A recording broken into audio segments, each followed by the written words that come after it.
How often do you think about the Oscars? About how many Oscar winning films there are and how many you've seen? Yeah, there's a few famous Oscar winning films that we've all seen, The Godfather and Lord of the Rings and Titanic, I'm King of the World, all that stuff. But the Oscars have been running since 1927. There are currently over 1,000 films, feature length films, which have won an Oscar. How many have you seen? I did the numbers for myself. It's not many, and I consider myself quite a movie buff. So here then is the premise of this podcast. Every episode, I and a rotating cast of two guests will randomly select one of the 1,000 films that have won an Oscar, watch it, and talk about it, with the only requirement being that one of the three people on each episode has to have never seen the movie before we talk about it. That will get difficult with Star Wars. Please note that our coverage of a movie does not constitute an endorsement of it. My least favorite movie of 2016, David Ayer's Suicide Squad, won an Oscar for Best Makeup, while my favorite movie of 2016, The Handmaiden, wasn't even nominated for anything. Please also note that our coverage of a movie is not a blanket endorsement of any or all of the people involved in it. A lot of terrible people have won Oscars. Kevin Spacey won an Oscar 20 years before he was outed as an abuser, and Roman Polanski won one 20 years after. But every film, good, bad, or in many cases mediocre, that has won an Oscar is an important part of film history just for being there. And they all, on some level, deserve a tiny bit of consideration, even if that consideration ends up concluding that it's garbage. And with all of that in mind, I'm your host, Ellie McConaughey, and with me today is Liz Hello, I am a librarian and a Bush administration survivor. and Bradley. Hello. How's it going? I'm Bradley. And today we are talking about Vice, the 2018 Adam McKay film, which won for Best Makeup and Hairstyling at the 91st Oscars, and it was nominated for, Jesus, I have a list here, picture, director, actor, supporting actress, original screenplay, and editing. And usually we do like something of a plot summary or setup at this point, but it's like, hey, it's Dick Cheney, that dude. Remember that dude? It's his life. Remember that Yeah. dude? Remember Dick Cheney? Ellie, do you know what would be really funny? What would be really funny? If in the midst of our recording, the news breaks that Dick Cheney has finally succumbed and hell has called him back. Yeah, I don't think anyone who knows me will be surprised by this. My little bisexual trans ass. Not a huge fan of Richard No. Cheney, and I don't think my friends are either. Bradley, you can feel free to contradict me. Oh, yeah, no, most certainly. To acknowledge my own personal biases, I would not claim to be a fan of Dick Cheney. To put it bluntly, I hate this motherfucker and I will have confettis and vuvuzelas when he dies. I will have to say, I have to credit him to some degree for being responsible for some of my political awakening as a human being, having, also citing myself as a Bush administration survivor.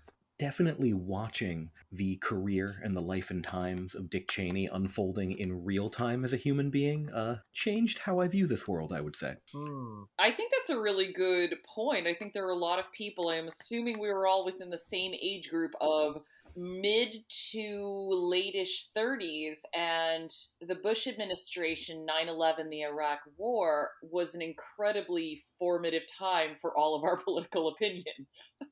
Yeah, I people ask me like, why are you politically the way you are? I'm like, yeah, when I was like starting to understand what voting was, the 2000 election happened. When I was starting to understand what like money was, Enron happened. Mm. When I was starting to understand money beyond like, here's a dollar, give me a soda, the 2008 collapse happened. Mhm. It was not a good time. Well, the other thing, speaking of the 2008 collapse, like what's interesting about this movie is I mentioned it was directed by Adam McKay, who was just coming off. It was a Best Picture win for The Big Short, right? I'm not crazy. Best Picture nomination, Spotlight won that year. Okay, and it was interesting because there is this. I don't want to say it's an expectation. There is this pattern of like comedy or genre directors sort of gradually transitioning into more serious subjects. And The Big Short is about the 2008 financial collapse. But with Adam McKay, it wasn't like, oh, I'm gonna do a slightly more serious. I'm gonna do. What's an Adam Sandler metaphor? I'm gonna do Don't Mess with the Zohan.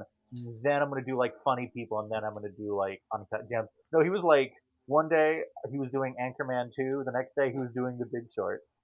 And thank goodness for that, because Big Short, infinitely better movie than Anchorman 2. I definitely agree. I don't know where we as a culture stand on The Big Short right now. I liked it a lot when it came out. I still think I like it a lot. Mhm.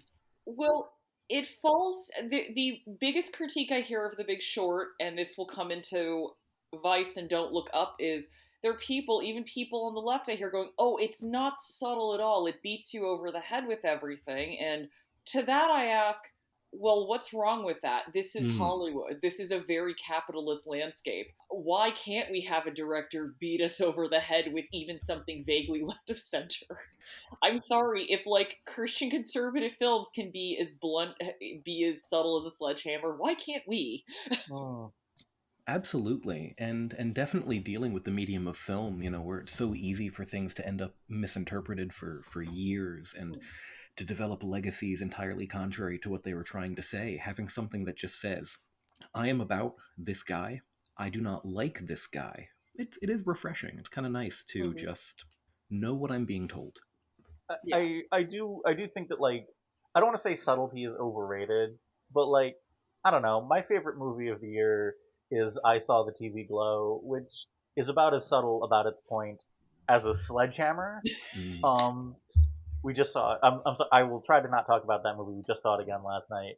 I don't think my main critique of The Big Short would be that it's too subtle. I think I would say that it's just my big issue once I read the book that it's based on is like I think it's too generous to its subjects. It's too willing to. I don't even know if like it's too willing to buy into their propaganda. It's too willing to buy into the idea that like shorting these stocks was a noble endeavor instead of just like a bunch of people trying to get rich. Well, I think it calls into question the idea of if they just had everyone be a massive prick, would it sell as a film? That's always sort of the back and forth between like you want it to sell, you want people to see this movie without whatever the hell they did. Sound of Freedom, where they're like you are morally bad if you don't see this movie. But Mm. we're not here to talk about The Big Short, which is actually eligible for this podcast. It won adapted screenplay. We are here to talk about Vice, which is not a movie that I think is willing to buy into its subject propaganda at all. Mm-mm. It's interesting because like you're watching this movie and it kicks off with I feel like a very solid, very grounded portrayal of what like the chaos of 9/11 before it gets into like the fourth wall breaking meta shit, which I thought was such an interesting choice. What where are we all standing on this film? Like, what's our opinions on the quality of this film? Bradley, would you like to go first? Sure, sure. So Vice, I overall enjoy it. I watched it initially when it came out, watched it again for this just to give myself a refresher, and of course so that I wasn't just rambling about a film from memory. And I definitely would say I still enjoy it. I would agree that use of 9/11 actually several times throughout the film, almost as a division between certain segments of the story, is a fascinating move because of how emotionally resonant and culturally evocative that Uh, image, that day, just that memory is. But I actually am somewhat fascinated by this film in the way it portrays Dick Cheney as he relates to other people and to himself, sort of the humanity and inhumanity of Dick Cheney. Mhm. Like looking at the beginning, we see him, his party animal days, we see that ultimatum presented to him by his wife.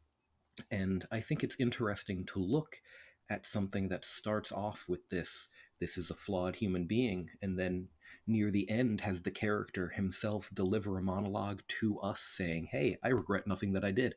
I love doing all of this." This was my first time watching it, and I like Adam McKay. Again, I like the fact that there is at least I mean, there are definitely vocally left filmmakers, not so much in Hollywood, but around the globe. But in terms of someone who can get work in Hollywood, I like that there's someone like Adam McKay willing to make movies like Vice and The Big Short and Don't Look Up. It's the degree to which they are successful is where I am a little iffy. I mean, so I did not see this when it came out on account of, I said earlier, I lived through the Bush administration. I remembered all of this stuff really well. And I think I just had in my head I know this guy's a piece of shit. This movie's going to tell me he's a piece of shit. I don't think I need to relive all that. I am glad I watched it. I think it starts out incredibly strong. I think Christian Bale is great. It gets the portrayal of a lot of these I shouldn't say characters. They are characters, but, these real people, fairly correct. With everything I have heard about Lynn Chaney, Amy Adams' portrayal in this movie is very close. She's very good as Lynn Chaney, yeah. Yeah, but the idea of Lynn Chaney as this not quite power hungry, but definitely the woman behind the man, and she's just as willing to play into all of this as he is, from what I've heard, a very accurate depiction of her. And I do like that this doesn't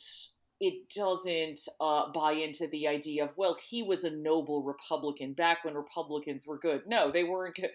Okay, good. Maybe they were good back in the 1860s. They were the better side, but Republicans have not been good for a while. And I do like that it shows that through line. I feel like in the back half of the film, it starts to, I think, kind of collapse under its own weight. It starts to become almost, I don't know if it's too much or if it was maybe just me it was a little bit of a too bleak stopped caring moment for me, to borrow the TV tropes term. I wouldn't call it a bad movie. I think it's a movie that just gets a little overdone by the end. So, for me, this is my first time through, and I said this during the Harry and Tonto episode, and I'll say it again. My background, as much as I spend most of my time on podcasts talking about, movies and stories, my actual degree is in political science. Not like American policy, but, that was my focus, but I do know a lot about it. So, there is a point where I feel very detached from this film because it does a lot of what The Big Short did, where it's trying to sort of winkingly tell you in a fun way, here are these real subjects that you really need to know. Like the scene towards the back half where Alfred Molina shows up as a waiter and basically tells them all this stuff that the Bush administration did to erode American freedom under some really weird, specific political and legal opinions. I have to remind myself I know people who don't know how the Electoral College works. This is not for me. I know this shit already. Yeah. I do agree with Liz that it starts out much stronger once it gets into the actual political stuff. I actually think there for context, dear listeners, there's a bit right towards the middle where they basically have Dick Cheney retires from politics, and they do a fake out where he's retires and goes and lives on his farm, and they start playing the end credits. This got an audible gut laugh out of me. It's a good bit. It's a funny move. Yeah. That is one of the better fourth wall breaks I think the movie does. I do think it collapses under its weight. I think that the ending in particular, the reveal, so there's a narrator throughout, Jesse Plemons. Good on you, Adam McKay, for getting in on the ground floor on Jesse Plemons. Absolutely. That dude rocks. Oh, he's so good. But he's a narrator, and the entire movie they're kind of playing coy with who this dude is, and the end reveal is he is the person who died and Dick Cheney gets his heart when he had his heart transplant in 2013, 2014. Wait, didn't he say that heart's gonna buy him 10 more years? Are we getting to the point? He's got to be getting, he's had 4 or 5 heart attacks. He's got to be on his way out. But I don't think that reveal worked well, and I also don't think the final few minutes worked. I think if they'd ended on the shot of his heart just sitting there, I think the rest of that is a little very... You can't make fun of, ending montage with text over it and then do that, and I think the final button with the focus group is really mean-spirited in a way that doesn't land. So I was about to kind of counter you, but I think we might actually think the same thing. I think the final moment where he talks directly to the screen, and apparently that was Christian Bale's idea. he's like, no, I want to do this. Yeah, And, I don't know.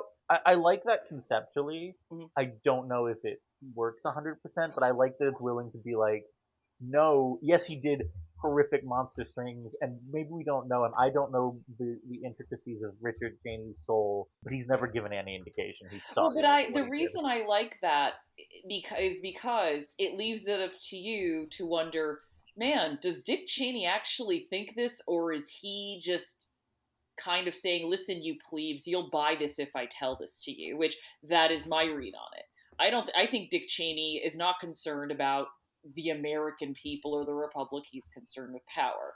So for Uh-huh. me, that worked. But what I was going to agree with was what did not work for me at all was that singer scene with the focus group. It was very, very mean spirited, very blame the electorate. And I will be the first to say, I do think that the electorate should be more engaged and informed. However, earlier in this film, Jesse Plemons narrates saying, as our society makes it so we have to work longer for less, we can't be as engaged. And so this stuff happens. To have something at the end of the film that pretty much blames you, the people who the film said are overworked and underpaid, for letting this slide, it seemed contradictory for me. And that is what I would have just completely cut from the film. Mhm. Yeah, I don't. I do think the most of the stuff with, how do I put it, the stuff, the big montage towards the middle, I think most of that works. Maybe I'm being like a little pedantic when they start moving back and forth through time. Like I have a note here, which is the pettiest note I have. Why did they put Valerie Plume's name getting, or Plame, sorry, getting leaked after the guy getting shot in the face? And I remembered, like, you're being pedantic, Ellie. I know. Well, this would be I think, a good question for everyone. How many people did we recognize, and which person got the most, like, rage out of you when you saw him? For me, there were two. When I finally saw John Yu, I texted you in all caps, John Yu, that motherfucker. But early on, I caught Karen Hughes, who was a communications director, and she had had a number of positions in the Bush administration, but she was always one of those people that would be on TV and saying the most ridiculous propagandistic things, and just never really, like so many people in the Bush administration, never really suffered any consequences. How about you, Bradley? Who were you least excited to see? My answer is honestly young Scalia. That's always sort of an interesting encounter going through this film. And just seeing some of the people who were involved in moments that I now remember as, defining moments of my life or of world history is just always, I will say, one of the most interesting things about this film for me is the use of a certain amount of real news footage intercut within things. In particular, the way that to me almost disrupts my ability to engage with the reality of the film as just the reality of the film, I would say. Or, to tie that together with reality itself, seeing real faces, but then also having fictionalized versions of people within the movie is I was a little surprised Condoleezza Rice wasn't as present in this film as she was in other adaptations of the Bush administration, namely the definitely worse movie than this, Oliver Stone's W. Yeah, I will give Sam Rockwell. I have some issues with how Sam Rockwell chooses to play Bush. Although, no shade on the man, I love me some Sam Rockwell. But I will give him this. He is a better W than Josh Brolin. That's a. Luckily, that movie is not available on this list because it didn't win anything because nobody liked it. Mine's like an obvious pick. Fucking Rumsfeld, man. Like, I know that there are worse dudes out there, but like Rumsfeld, I honestly, one of the issues I kind of take with this movie politically is I think that they're a little too willing, and maybe this is just a consequence of making Dick Cheney their focus. But one of the things I think they're a little too willing to like downplay other people's, especially W's influence on a lot of what went down. There's this like famous, possibly apocryphal, but I don't think so, story where Bush after 9/11 said to some religious leaders in America, like, I'm having trouble controlling my bloodlust. This was not like invading Iraq was not something that like Dick tricked and forced and worked his way into, Bush was 100% on board. Oh yeah, no, and this was the war to go to Iraq was a long term plan. I was actually kind of shocked that we didn't see too much of Paul Wolfowitz, considering in real life was one of the big pushers of the PNAC, or I should say, Project for the New American Century, Mm-hmm. of this plan of like go to Iraq, and their original plan was like basically create an American outpost. And so it was interesting to not see him as present in the film, and I do wonder if that is just a filmmaker's choice of, most people know who Dick Cheney and Donald Rumsfeld are. Not as many people know who Paul Wolfowitz is. People don't know Wolfowitz. People don't know John Yoo. Mm. People don't really know a lot. I mean, like, I don't want to be. I do want to be really harsh on Condoleezza Rice because I think she and Colin Powell were very much kind of thrust into the forefront in a lot of stuff because they were because it was easy to dismiss a lot of the criticism of them because a lot of it got weird in the way that people are often weird about non-white people, which is not fair to them, but also they were pretty awful people in their own right. Actually, jumping off of this, for Rumsfeld, how good is Steve Carell? Oh, he's so good. Yeah. He's such a weird. I was like, when I was first starting watching, I don't know how I feel about this performance. By the end, I'm like, okay, I get where he was doing this. Steve Carell's another dude who, like, much like Adam McKay, like, one day I'm doing comedy, drama time. I think Steve Carell as Rumsfeld, and actually also Sam Rockwell as W. We've got a couple of examples there of what I almost see as a bit of a likability problem within Vice, which not in the sense of people not being likable, but I think a couple of figures appear in this film as very charming and entertaining and likable, and that I think relates heavily to downplaying their involvement in certain actions, where some of these characters seem like just a fun guy who was around. And, you know, to some degree, you do have to make the film itself entertaining. It has to be watchable. We have to be able to see Carell as Rumsfeld and not hate what we're watching in the moment. But I do think I think that's also true of Bale as Cheney as well. I think some of these characters almost come across with not quite as sharp-toothed as they were in reality, or are, I should say. But you do have to be at least somewhat charming to make it in Washington. So that could be a case of they had a level of, again, had that ability to kind of work with people or work people over. Just because a person is a very bad person doesn't mean they can't be charming. That is an excellent point. It's also like, there's a really very good episode of 30 Rock where the basic premise of the episode is that Tracy Morgan's character on the show, looks exactly like Governor Dunstan. Mitt Romney's new vice presidential nominee, but the Republican Party wants them to keep parroting him because he's, you know, an awful person, but this is making him like funny, old man, likable. And it's very clearly Tina Fey working out her feelings on having basically done that for Sarah Palin. Like, people still kind of see Sarah Palin as this like kind of doofy, funny woman. You know, she was on The Masked Singer. She had a reality show. I'm like, no, she's a deeply monstrous person when you look at her policies. And I don't know how you square that circle. I don't, because if you want to have a movie that people go and see, you have to cast a movie star. You have to cast someone who has some Charisma. charm and charisma, and but you don't want to give that to them. Is that like what's the compromise there? How can you? I don't know if you can square that circle. Well, that calls into question the whole biopic idea of like, should we really do biopics about horrible people? I think that like I find those questions like interesting, but I think that ship sailed so long ago that it's not like, it's like people who are like, oh well, the solution to the fact that, you know, European settlers came in and took all the Native Americans' land in America is to give all the land back and move everyone back to Europe. I'm like, yeah, be serious. Don't come to me with something that's not actually a real solution. It's interesting because this was a very weird year for biopics at the Oscars. You know, Green Book won Best Picture, which I think that's 3 or 4 episodes down the line I rolled it up. So we're not going to talk about that. We have Melissa McCarthy was nominated for Can You Ever Forgive Me, which is a very good movie. An amazing performance on her part. The Mm-hmm. best thing she's ever done.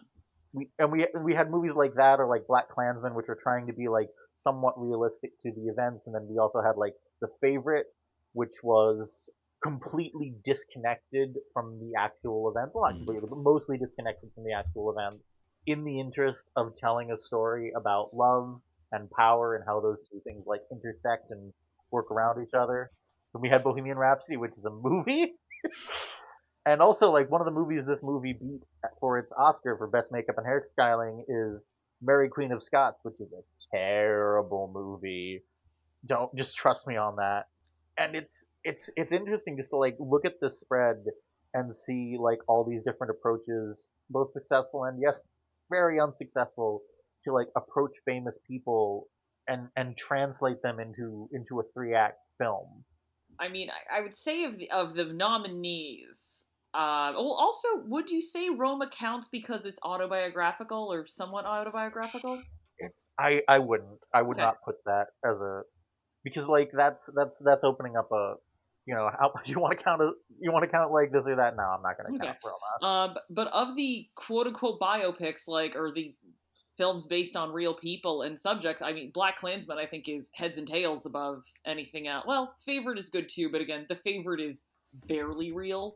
Black Klansman is, I think, the best of the movies that were nominated that year. Sadly, my favorite movie of that year, The First Reform, not even nominated for anything other than screenplay, but, well, it's not the time for that. As I said in our intro, our movie coverage does not indicate endorsement. Oh yeah, no. But it is interesting to. I mean, yes, putting this in the context of the Oscars for a very biopic heavy year, it's really interesting that this year, 2018, had one of the worst winners in recent memory with Green Book. Then the immediate year after, one of the greatest winners in the history of the Academy Awards with Parasite. I mean, Mhm.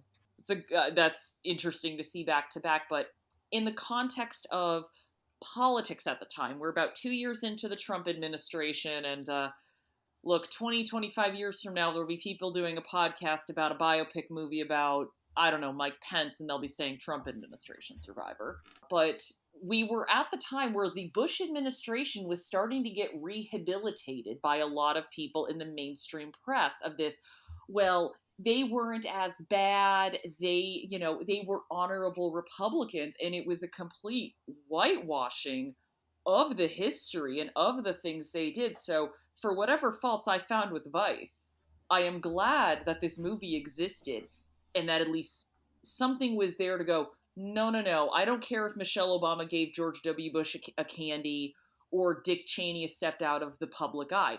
These were bad people who did horrible things, and if anything, set the stage for this administration and even worse things coming down the line.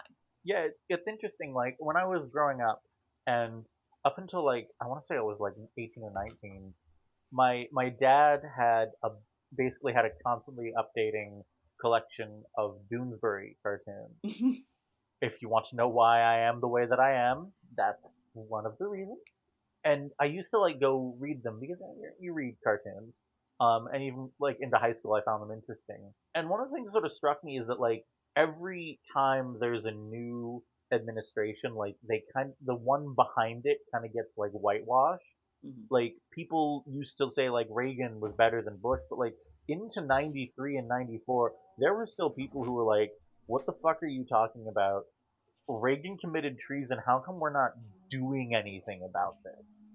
And then like Bush comes in, and that sort of gets quietly forgotten. And then the same thing happens with Bush. There are people who still like get that dude up to the Hague, and then Trump comes in, and we sort of like quietly push Bush out of the side. I don't know if I have a point there. It's just an interesting observation, I guess. Yeah. Is it too depressing and or cynical to suggest that people tend to only be able to care about something for so long? No, it's kind of true. Yeah. Because I do think that tends to be true with presidential administrations. Once things turn over, once we have enough time to get used to the new guys, we forget everything bad the previous set got up to, and No.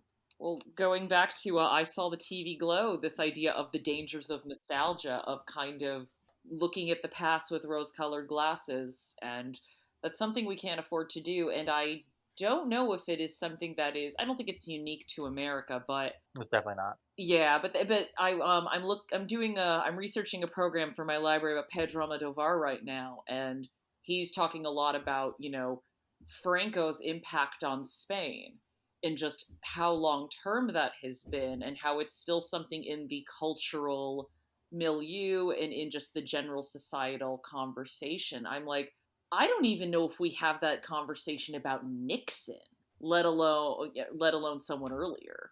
So I go back to something earlier in the film where the narrator kind of says, like, as we, again, have to work more, we have to work for less, we're being stretched so thin, our ability to pay attention to politics and history is getting smaller and smaller.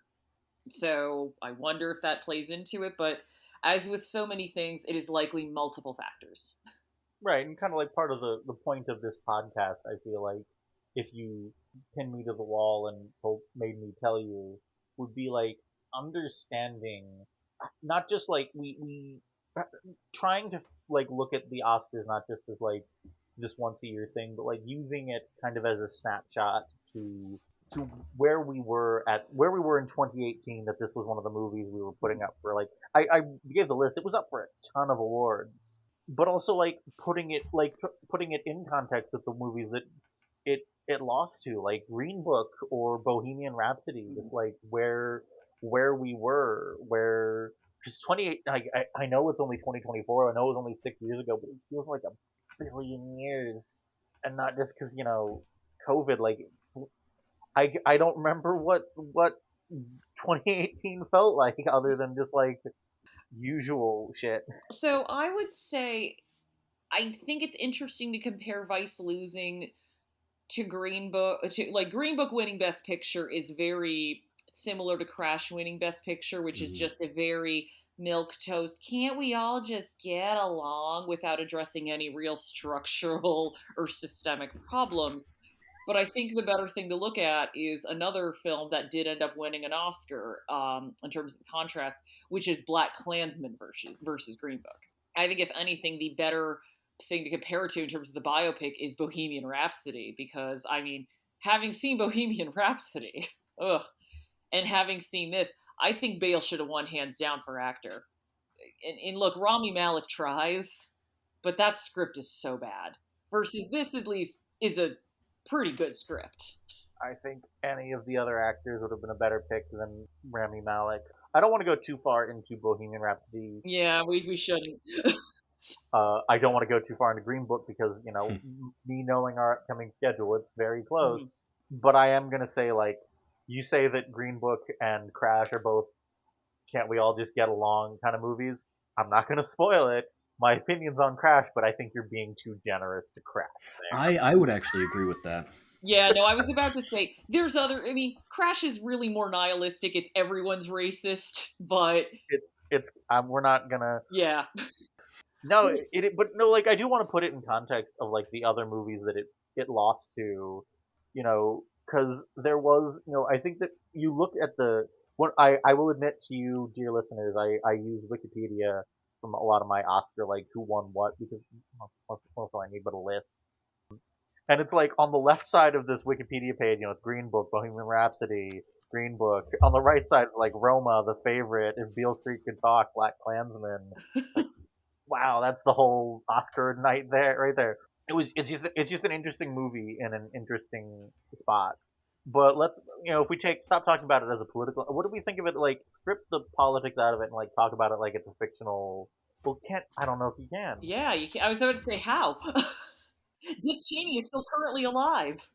He's not only currently alive, like, but Bradley made this point earlier, like, they use so much real news footage, and I do think they get a little too, how do I put this? I don't want to say heavy-handed, like, there's a bit, like, okay, so one of the big arguments people had about Oppenheimer, which is the movie that won the most recent Oscars, is people got annoyed that they never showed any Japanese people in the film. And, like, okay, I get where you're coming from, but also there's a bit in this movie where they, like, cut from Bush giving a speech about the shock and awe bombing in Iraq to like a group of Iraqis huddling under their table. I'm like that does it feels so heavy-handed that it starts to feel fake to me. Yeah.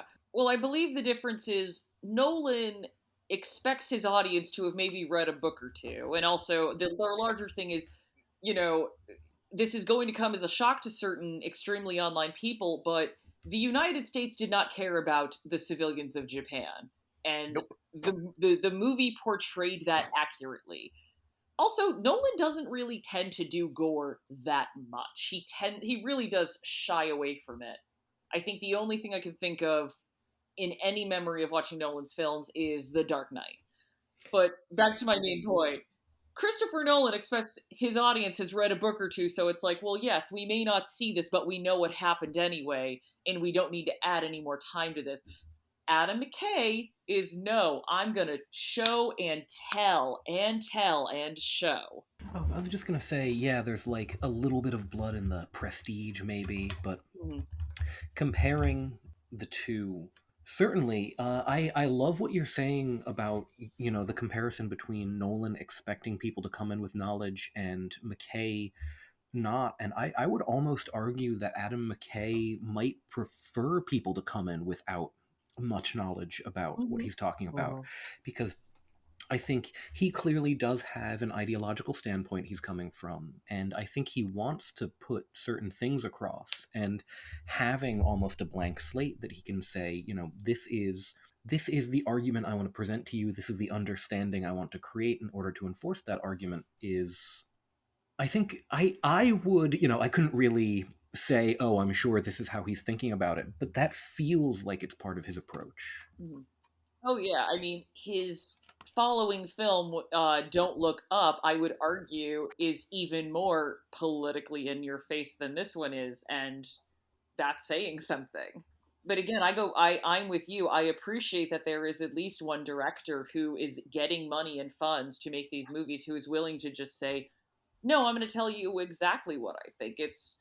I mean, I kind of miss having a Michael Moore type of director who's just like, no, no, no, I'm here to tell you these things. That famous Herzog quote, directors should not be flies on the walls, we should be the wasp thing. And he was speaking about documentaries there, so he probably feels even more strongly about like fictional films. I think the Nolan comparison is interesting because like it sounds weird to say this about a movie that's 3 hours long, but Oppenheimer is a lot more tight in its focus. It's not really interested in a lot of stuff around Oppenheimer. Like I pointed this out a lot to use my example of how tight its focus is on Oppenheimer. Florence Pugh's character, like the real woman, was like a closeted lesbian who put herself through conversion therapy multiple times. Does not come up in the film at all. Yeah. Because it's not important. It wasn't important to Oppenheimer, and it wasn't really important. Like the woman who introduced him was her girlfriend for a while. Like and that's not important, and they don't need to put that in the movie.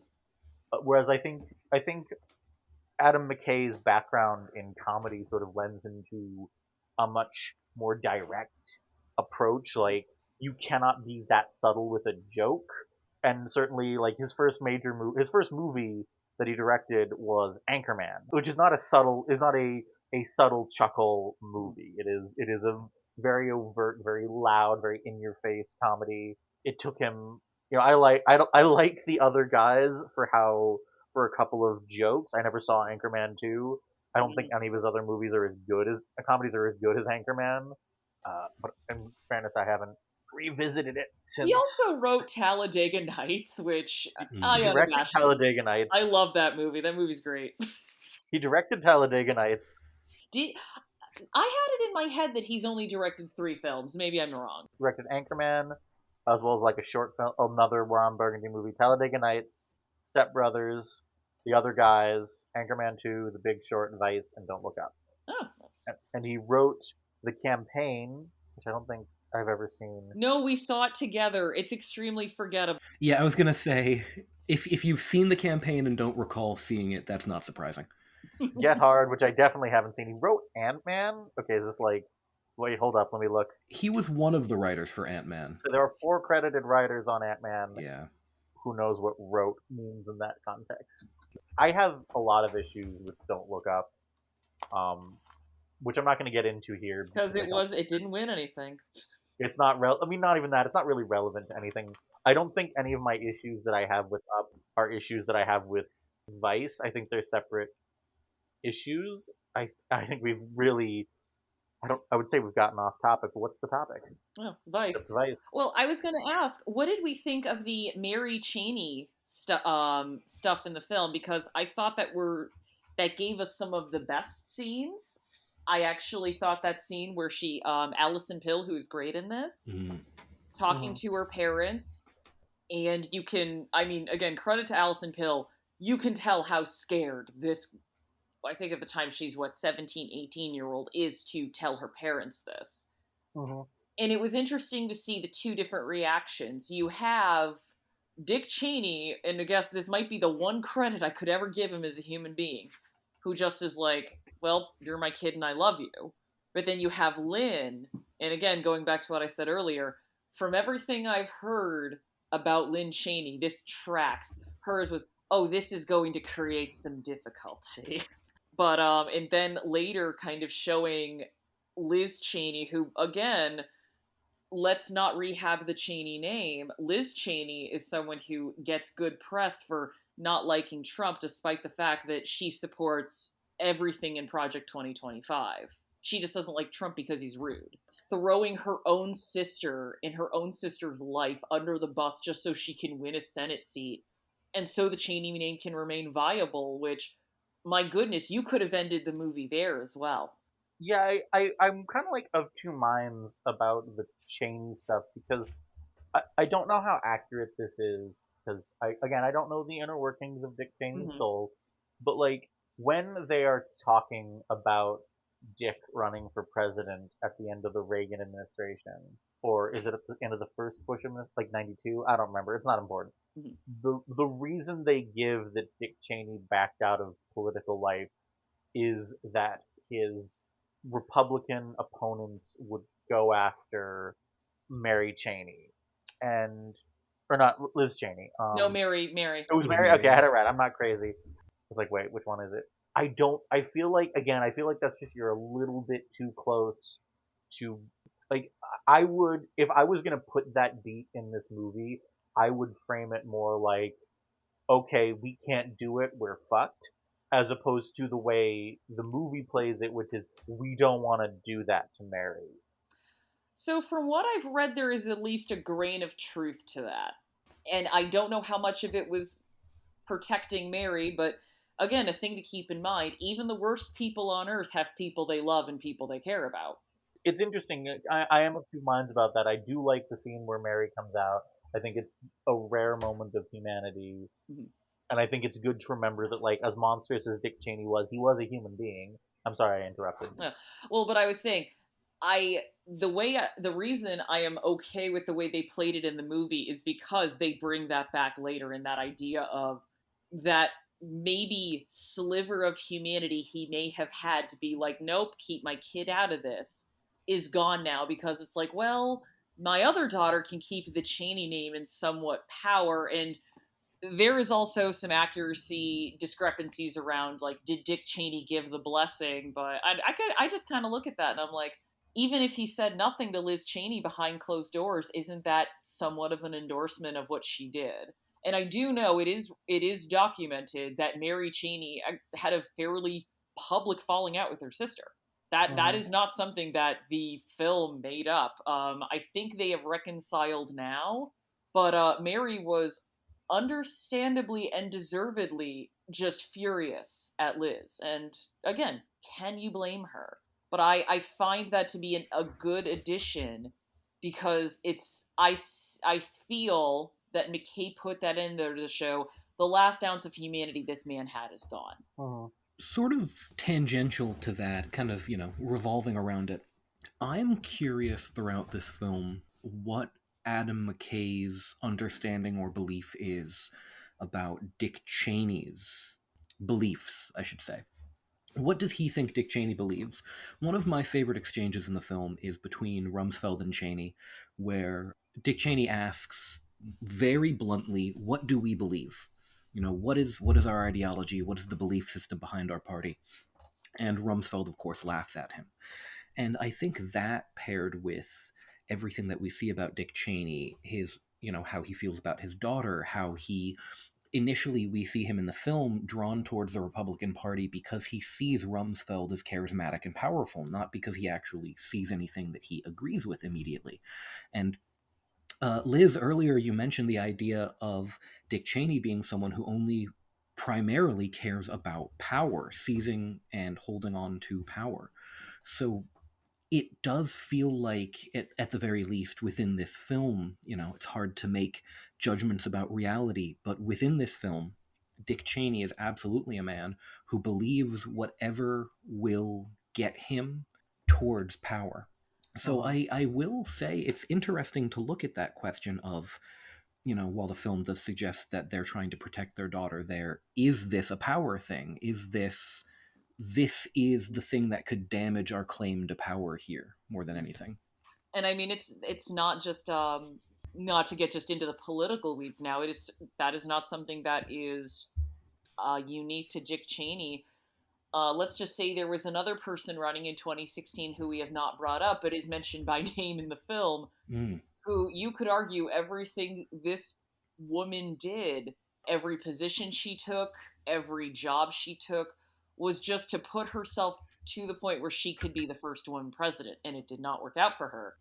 But it is one where it's like, there are a lot of people like that in Washington where I think they just go because it's like, I can be an important person. One of the things I sort of learned very quickly, I don't know if this is like anything I was ever formally taught about politics, but like one thing I picked up on very quickly is that I'm not singling out the Republicans here. If I have any Republican listeners, by some mistake of their own, uh, I'm a trans bisexual. You gotta know what you're getting into here, babes. That there is always a pretty large gap between a party's stated ideology and their. I mentioned this in conversation with Liz last night. Like the if the purpose of a system is its output, and so like they can say our ideology is X, Y, and Z. Okay, but what are you doing? What is the result of your output? And like the best summary I've ever heard of the modern Republican political ethos is, and people go to this quote a lot because it's a really good quote. There is an in group who the law protects but does not bind, and there is an out group who the law binds but does not protect. And if you look at the movie, if you look at their actions through that lens, that's sort of where it came from, and you can see that very clearly spelled out with the unitary executive theory, which is a major. I think that if the movie has any value as a political object, as a form of, I don't want to say propaganda, but that's kind of where you have to go with it. If you're being literal with the term propaganda, the explanation of the unitary executive theory that the president can functionally do whatever they want, and because it's the president doing it, it's not illegal, making it people aware that this is still a very core belief in our government is its biggest contribution, like making people know that this is a thing people believe. Yeah. And again, this is why, as I think I've stated a number of times, whatever issues I have with this movie, another big one I know I've mentioned to you is I think it downplays the Democratic Party's complacency during the Iraq War. Absolutely. Again, I was alive during that time, but I am glad it exists because there might be people who are like, oh, like, what if younger people watch this who weren't alive during the Bush administration? I mean, there are people who were born after 9/11. I don't quite believe it myself, but apparently those people exist. They're getting close to graduating college, Liz. Oh, wow. But still, they might watch this movie just going like, oh, hey, Adam McKay, I saw Don't Look Up on Netflix and liked it, or hey, Christian Bale's kind of cool, I'll watch this movie. And then maybe they might, again, I don't think people should learn all of their history from movies, but films, like a lot of things, like TV shows, like even a TikTok, can be a jumping off point for a lot of people to go seek out more information and to go learn about these things. So In my opinion, the existence of this film is justified. You know, it's funny that you should use the word propaganda just a moment ago, Ellie, because I have been describing Adam McKay as my favorite propagandist for a little while. Ooh. And I actually think one of the reasons why I like applying that term to him is actually exactly what you were just mentioning there, Liz, which is the idea of the jumping off point, which is in particular this in The Big Short. I think the best thing really that can happen from is The Big Short, is that based on, it is based on a book, so like with that Michael Lewis. Very good book. I would hope someone would go read the book after watching the movie, or with this I would hope someone would go check out some documentaries or some books, or some slightly more primary sources on information during this time. And I love that you mentioned the idea of people who were born post 9/11 checking this out, because even a little bit later than that, thinking about someone who was born in perhaps even 2010, who's currently 13, 14 years old, checking this movie out with their parents about something that happened entirely before they were born, that's got to be a fascinating experience. The equivalent of me now looking at something about, Nixon. Or going further back even. One of my favorite books of the past 10 years is Rick Perlstein's Reaganland, and that takes place, that book ends before I was born, but it is a book I think everybody should read. It is a very good book, though advance warning listeners, it's 1,000 pages long. I finished it within like a week and a half. You just need to give yourself time. I do, so one of the things I don't want to be unclear. Propaganda as a word usually comes the moral judgment. I don't always mean it that way. Because, like, according to the technical definition of propaganda, Dan Olson points out in one of his videos, signs that tell you to pick up after your dog meet the technical definition of propaganda.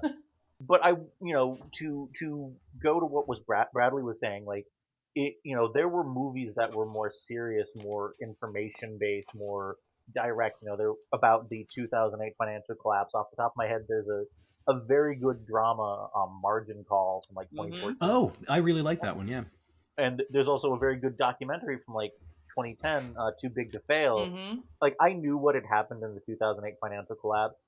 I'm one of those really cool people who spends a lot of time reading about like major financial scandals and collapses because I'm just like really awesome like that. But like, I did notice that like people were a lot more literate on that. People could have a more comprehensive understanding of what happened, even if it wasn't perfect. So I do think there is value in taking these extremely complicated subjects. Like the unitary executive theory is an extremely complicated legal theory that in practice is usually not. They usually don't put it as directly as it's put in this movie. Like there's a very famous series of interviews with Nixon where him saying if the president does it, it's not illegal was considered like a huge gotcha. It was like, oh my god, there it is.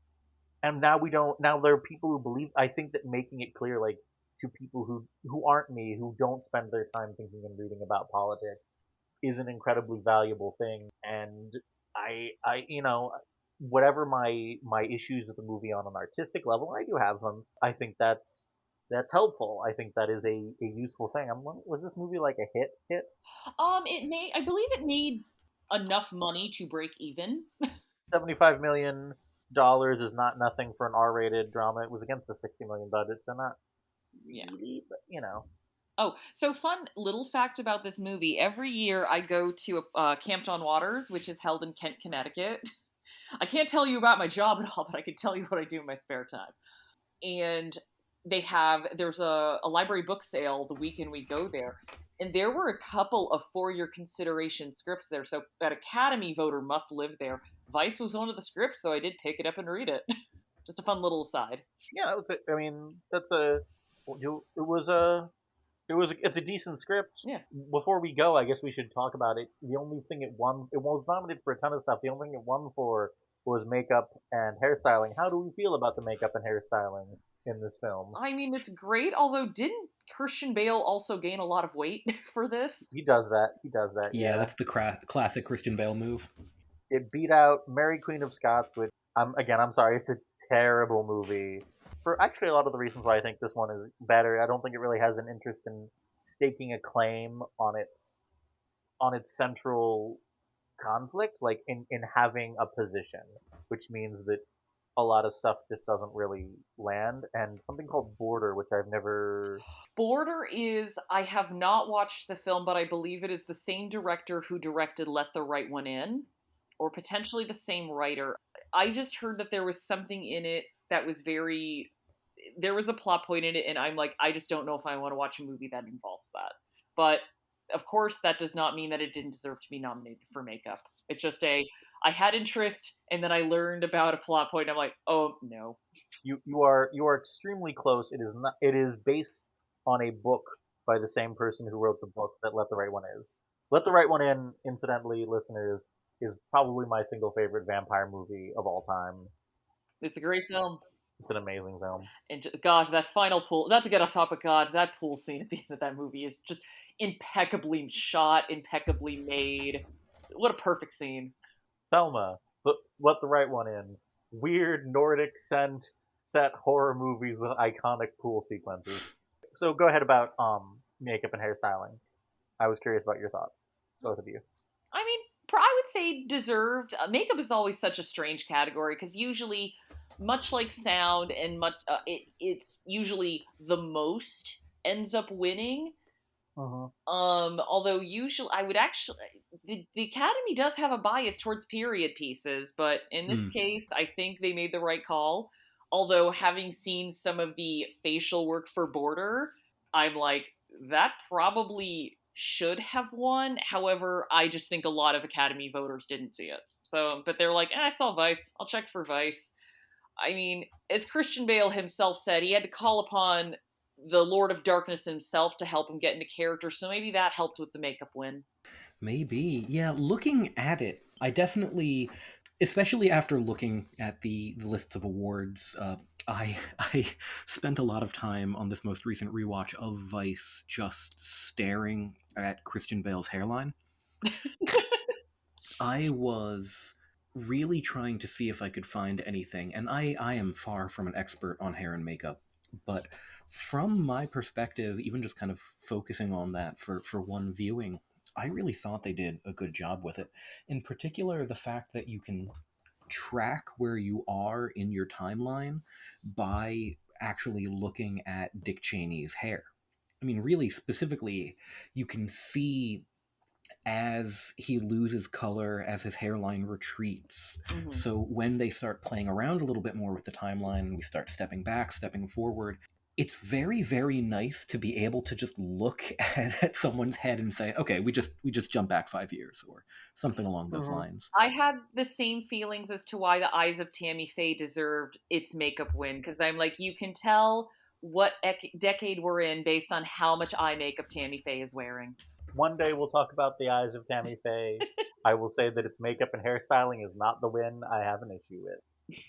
No, makeup and hairstyling is such a weird category because, like, for a solid chunk of my life, I've called it the Rick Baker Award because he is the person he is the Meryl Streep of makeup and hairstyling. He's why the award exists.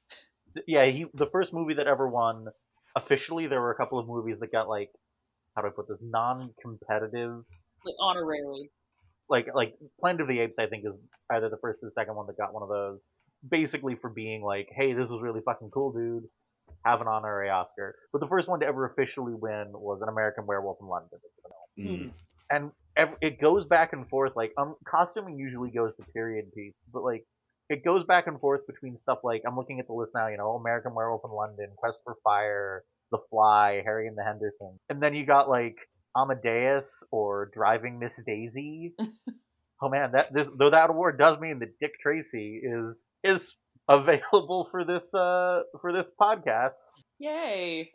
I like that movie. Leave me alone. I have never seen Dick Tracy. It's got some charm. It's got charm.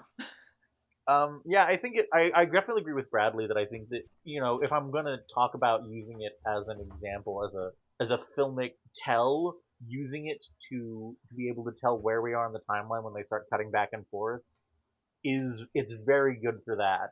And the filmmakers are smart enough to like draw attention to that, to like here is how you can tell where you are in the timeline broadly, not down to the minute, but he's got his hairline here and it's white, so he's vice president now. He's got it here and it's dark, so he's in Congress now. Yeah, I think that's the only thing I've got to add there. I would like to just give one other shout out performance in the film, to Tyler Perry of all people.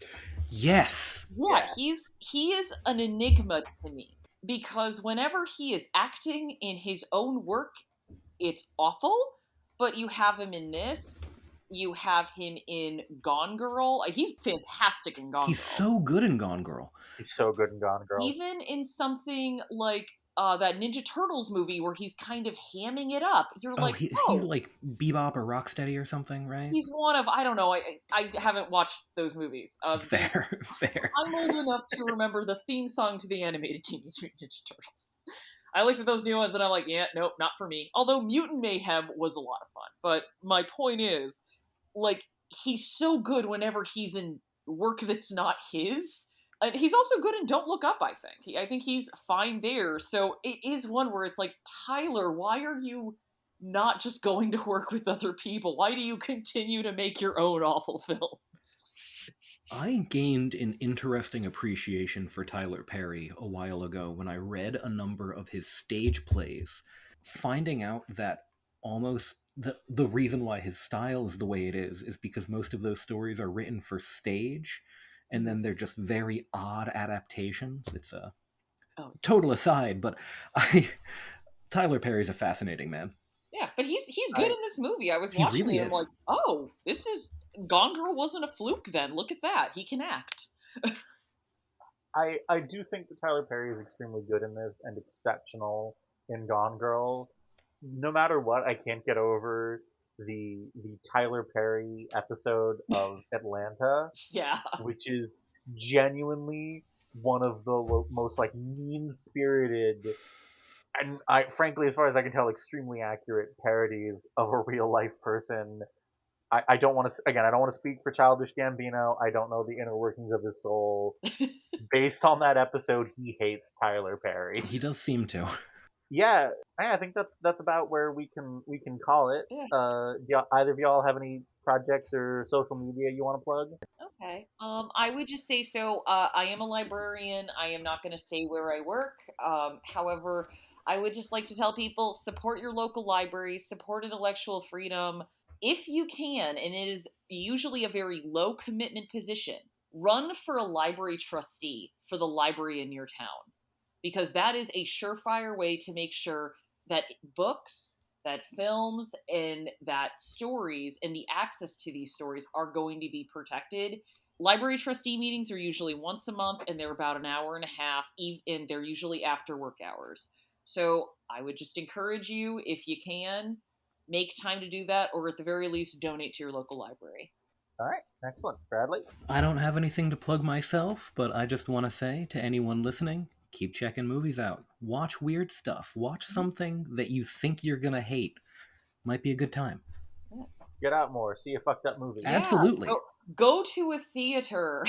Yeah, support your local theater as another local institution to check out. Yeah. As always, I can be found on Football and Tuxedos at tumblr.com, with dashes between all the words, and on Twitter and Blue Sky at LSR42. My Medium page is also LSR42. I post there once every 6,000 years. And you can also find at iwanttoreview.blogspot.com my blog where I reviewed every single episode of The X-Files and The Lone Gunman. It took me 7 years. Yeah, that's kind of it for our conversation on Vice. Our next episode, we are going to be talking about the 1970 first documentary covered on this film, Let It Be. Ooh. Because that, I think right around the time we're recording this episode, not when we're posting it, obviously, is when that finally went up on Disney+. So we will see you next time.